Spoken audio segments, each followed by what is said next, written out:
ए जो अनशन उपर बसते या अवगत है आज जिलापाल सहित भी जोगाजोग करी आसिक एम सहित बसिकी जो विभिन्न समस्या था से अवगत करते सहित मु आलोचना करी जहाँ भी समस्या से मत जनई मु मोर जिते विभाग अधिकारी अच्छा से सहित आलोचना करी ए समस्या उपरे मु जिलापाल को अवगत करेबी एवं आगामी दिन में केमती जहाँ समस्या अच्छी केमती दूर हो पार सरकारी स्तर में तार जहाँ भी प्रोसेस अच्छी मु निश्चित भाव में आगे नेबी। कौन प्रतिश्रुति मु प्रतिश्रुति या देछि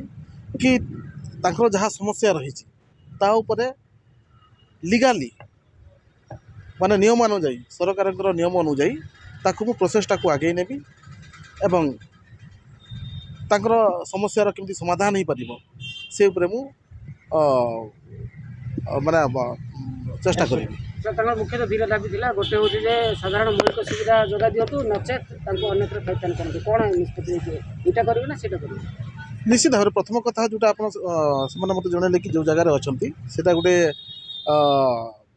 शिक्षानुष्ठान जगटा तो से जो अच्छा कौन मौलिक अधिकार पाई ना से जोटा मुझे जनइली कि या उपरे मु विभाग अधिकारी मानक जमी पानी बिजुली जहाँ भी कहले से डाकिकी सहित आलोचना करी केमती तार समाधान हो पार ता प्रति मु दृष्टि देवी ता परवर्ती कथा रहा कि सेटलमेंट जोटा कहते सीटा भी सरकारी स्तर में जहाँ तार नियम अच्छी सेटलमेंटर नियम अच्छी नियम अनुसार मु प्रोसेस करी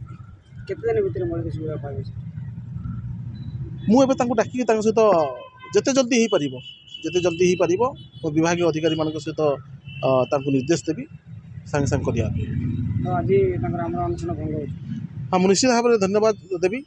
आमर चेयरपर्सन महोदय अच्छा यो महोदय अच्छा आपण मैंने अच्छा समस्त बेस धन्यवाद देवी साधुवाद जनइबी आमर जो बसी आमर ये हाँ आवाहक तथा हाँ तथा समस्त जो आम बेनिफिशियरीज अच्छा आम विलेजर्स अच्छा जो मैंने जो प्रोब्लेम जोटा होना आसिक अनशन जोग देते कि मु कहवा अनुजाई से मो कथाटा रखिले से समस्त को धन्यवाद ज्ञापन कर।